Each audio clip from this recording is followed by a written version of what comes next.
নমস্কার বন্ধুরা, আজকের পর্বের আলোচ্য বিষয় অক্ষয় তৃতীয়া কবে এবং কিভাবে পালন করবেন।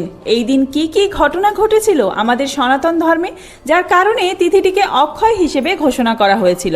অক্ষয় শব্দের অর্থ যা কখনো ক্ষয়প্রাপ্ত হয় না, অর্থাৎ এই অক্ষয় তৃতীয়ার দিনে যদি আপনি ভালো কাজ করেন সেটি সারা জীবন অক্ষয় হয়ে থাকবে, এবং যদি কোনো পাপ বা অপরাধমূলক কাজ করেন তাহলে সেটাও সারা জীবন অক্ষয় হয়ে থাকবে। তাই এই দিন সতর্ক থাকবেন যাতে নিজের অজান্তেও কোনো পাপ কাজ করা না হয়ে যায়। আজকের ভিডিওতে আমরা জেনে নেব 2026 সালে অক্ষয় তৃতীয়া ব্রত কবে পড়েছে, 19শে এপ্রিল নাকি 20 এপ্রিল। দুদিনই কি পালন করা হবে এবছর অক্ষয় তৃতীয়া ব্রত?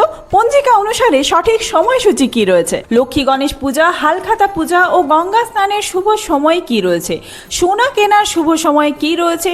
সোনা না কিনতে পারলে আপনারা কি কি কিনবেন যাতে করে মা লক্ষ্মীর আশীর্বাদ পাবেন? তো চলুন বন্ধুরা, আর দেরি না করে ভিডিওটি শুরু করা যাক। যদি আমার চ্যানেলে নতুন হয়ে থাকেন অবশ্যই চ্যানেলটি সাবস্ক্রাইব করে এবং ভিডিওতে একটি লাইক করে শেষ পর্যন্ত সাথে থাকবেন।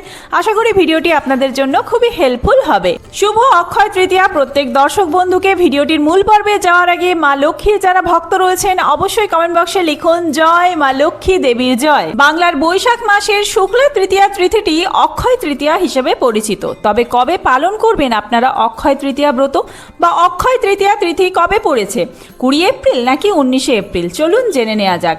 এই বছর 19শে এপ্রিল এবং 20 এপ্রিল দুই দিনই পড়েছে অক্ষয় তৃতীয়ার তিথি। বেণীমাধব শীলের পঞ্জিকা অনুযায়ী 5ই বৈশাখ রবিবার 19শে এপ্রিল দুপুর 1:14 পর থেকে শুরু হচ্ছে অক্ষয় তৃতীয়া তিথি। 6 বৈশাখ সোমবার 20শে এপ্রিল সকাল 10:53 পর্যন্ত অক্ষয় তৃতীয়া তিথি থাকবে। এই পরিস্থিতিতে উদয় তিথি অনুযায়ী 20শে এপ্রিল 6 বৈশাখ সোমবার দিন, এই দিনটি সবচেয়ে শুভ দিন অক্ষয় তৃতীয়া ব্রত পালনের জন্য। এছাড়া 5ই বৈশাখ কিন্তু বিকালের পর থেকে অক্ষয় তৃতীয়া পালন করা যাবে, মানে রবিবার দিন 19শে এপ্রিল। অক্ষয় তৃতীয়ার দিন গঙ্গা স্নানের শুভ সময় থাকছে সকাল 6:45 মধ্যে। সূর্যোদয়ের পূর্বে আপনারা গঙ্গা স্নান করে নেবেন। 6:45 পর্যন্ত গঙ্গা স্নানের জন্য শুভ সময় থাকছে।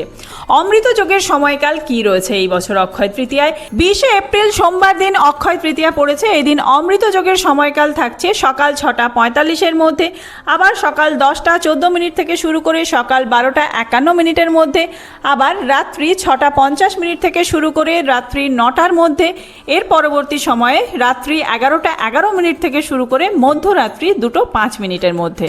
এই বছর অক্ষয় তৃতীয়ায় লক্ষ্মী গণেশ পুজো, হালখাতা পুজো বা ব্যবসা বাণিজ্যের পুজো অথবা বাড়িতেও যদি আপনারা পুজো করেন সেই পুজোর শুভ সময় থাকছে সোমবার 20শে এপ্রিল সকাল 8:27 থেকে শুরু করে সকাল 10:53 মধ্যে। বেণীমাধব শীলের পঞ্জিকা অনুযায়ী অক্ষয় তৃতীয়ার এই শুভ সময়ে গায়ে হলুদ, সাত ভক্ষণ, আইবুড়ো ভাত খাওয়া, নামকরণ, দেবতার মূর্তি তৈরি, নতুন ব্যবসা শুরু, গাড়ি ও বাড়ি কেনা, বাড়ি তৈরি করার মতো কিছু শুভ কাজের শুভারম্ভ করা অত্যন্ত শুভ। কারণ শাস্ত্রীয় মতে এই বিশেষ দিনে যে কোনো শুভ কাজের শুভ সূচনা করা অত্যন্ত শুভ। অক্ষয় তৃতীয়ার দিন শুধু সোনা কিনলে যে ঘরের লক্ষ্মী বিরাজ করবেন তা কিন্তু একেবারেই নয়। সোনা ছাড়া আপনারা আপনার সাধ্যের মধ্যে কি কিনতে পারবেন যাতে করে মা লক্ষ্মী সন্তুষ্ট হবেন? বিনিয়োগ করুন কোনো স্কিমে, সোনা নয়। অক্ষয় তৃতীয়ার দিনে আপনার পছন্দ অনুযায়ী কোনো বিশেষ স্কিমে বিনিয়োগ করুন আপনার সন্তান এবং স্ত্রী এবং পরিবারের ভবিষ্যৎ সুরক্ষার জন্য। গাড়ি কিনুন। গাড়ি কেনা যেহেতু অত্যন্ত শুভ, কারণ এই দিনে আপনারা যে কোনো জিনিস কিনতে পারেন যা কিনা অক্ষয় হয়ে থাকবে। গাড়ি প্রেমী ব্যক্তিরা এই দিনে গাড়ি কিনলে ফিরতে পারে আপনার সৌভাগ্য। বাড়ি এই দিন কিনতে পারেন, কারণ বাড়ি কেনার পরিকল্পনা যদি আগে থেকেই থেকে থাকে তবে এই দিনেই কিনে ফেলুন।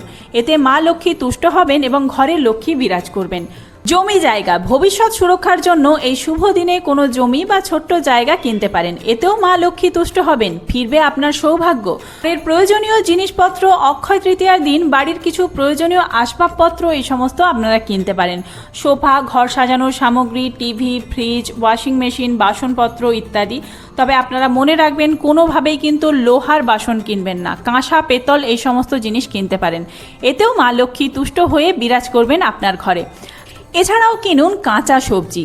সোনা বাড়ি গাড়ি কেনার সামর্থ্য অনেকেরই থাকে না, তাই এই শুভক্ষণে নিজের সৌভাগ্য ফেরাতে এবং মা লক্ষ্মীকে সন্তুষ্ট করতে কিনে আনুন কাঁচা শাকসবজি। জ্যোতিষশাস্ত্র মতে পাতাওয়ালা শাকসবজি আর্থিক সৌভাগ্য ফিরিয়ে আনে। শস্যদানা, এই দিনে গৃহস্থালির প্রয়োজনীয় শস্যদানা কিনতে পারেন, যেমন চাল, ডাল, গম, ভুট্টা, বার্লি ইত্যাদি। জ্যোতিষশাস্ত্র মতে এগুলি কিনলে ঘরের সৌভাগ্য ফেরে এবং অশুভ প্রভাবকে দূরে সরানো যায় বাড়ি থেকে। ঘি কেনা এই দিন অত্যন্ত শুভ। হিন্দু শাস্ত্র অনুযায়ী এই দিনে বাড়িতে ঘি কিনলে শুভ শক্তির আগমন ঘটে এবং ঘরে মা লক্ষ্মী বিরাজ করেন।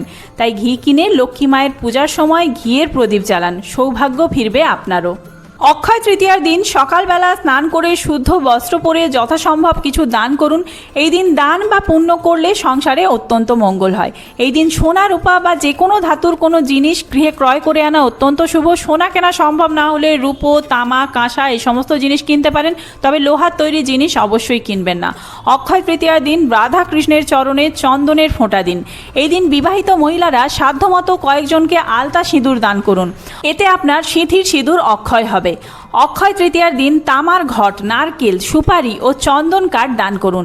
এবার জেনে নেওয়া যাক পৌরাণিক যুগ থেকে এই অক্ষয় তৃতীয়ার দিনে কোন কোন গুরুত্বপূর্ণ ঘটনা ঘটেছিল, যার সূচনা এই অক্ষয় তৃতীয়াতেই হয়েছিল। এই দিন বিষ্ণুর ষষ্ঠ অবতার পরশুরাম জন্ম নেন পৃথিবীতে। এই দিনই রাজা ভগীরথ গঙ্গা দেবীকে মর্তে নিয়ে এসেছিলেন। এই দিনই গণপতি গণেশ বেদব্যাসের মুখনিসৃত বাণী শুনে মহাভারত রচনা শুরু করেন। দেবী অন্নপূর্ণার আবির্ভাব ঘটেছিল এই দিনে। এই দিন সত্যযুগ শেষ হয়ে ত্রেতা যুগের সূচনা হয়েছিল। কুবেরের তপস্যায় তুষ্ট হয়ে মহাদেব তাকে অতুল ঐশ্বর্য প্রদান করেছিলেন। এই দিনই কুবেরের লক্ষ্মী লাভ হয়েছিল বলে এদিন বৈভব লক্ষ্মীর পূজাও করা হয়। এই দিনে ভক্তরা সুদামা শ্রীকৃষ্ণের সাথে দ্বারকায় গিয়ে দেখা করেন এবং তার থেকে সামান্য চাল ভাজা নিয়ে শ্রীকৃষ্ণ তার সকল দুঃখ মোচন করেছিলেন। এই অক্ষয় তৃতীয়াতেই দ্রৌপদীর বস্ত্রহরণ করেছিলেন দুঃশাসন এবং শ্রীকৃষ্ণ দ্রৌপদীর বস্ত্রহরণ রক্ষা করতে তাকে অক্ষয় বস্ত্র প্রদান করেছিলেন, যাতে করে তার বস্ত্র কখনোই শেষ হয়েছিল না। শরণাগতের পরিত্রাতা রূপে এই দিন শ্রীকৃষ্ণ দ্রৌপদীকে রক্ষা করেছিলেন। এই দিন থেকেই পুরীধামে জগন্নাথ দেবের রথযাত্রা উপলক্ষে রথ নির্মাণ শুরু হয়। কেদার, বদ্রী, গঙ্গোত্রী, যমুনেত্রী যে মন্দির 6 মাস বন্ধ থাকে, এই দিনেই তার দ্বার উদ্ঘাটন হয়। দ্বার খুললেই দেখা যায় সেই অক্ষয় দ্বীপ, যা 6 মাস আগে জ্বালিয়ে আসা হয়েছিল, সেই অক্ষয় দ্বীপ এখনও জ্বলছে। এই দিনই সত্যযুগের শেষ হয়ে প্রতিকল্পে ক্রেতা যুগের সূচনা হয়েছিল। ভগবান শ্রীকৃষ্ণের চন্দনযাত্রাও শুরু হয়েছিল এই তিথিতেই। তাই আর দেরি না করে আপনাদের বাড়ির যদি কোনো শুভ কাজ আটকে থাকে, অবশ্যই এই অক্ষয় তৃতীয়াতে সেই শুভ কাজ শুরু করে ফেলুন। ব্যবসা বাণিজ্য থেকে শুরু করে বাড়ির কোনো জিনিস কেনা থেকে শুরু করে বাড়ি কেনা, গাড়ি কেনা, যা কিছু করতে চান এই অক্ষয় তৃতীয়াতেই করে ফেলুন। আর এই দিন অবশ্যই নিরামিষ আহার গ্রহণ করবেন মা লক্ষ্মী এবং গণেশের কৃপা পেতে।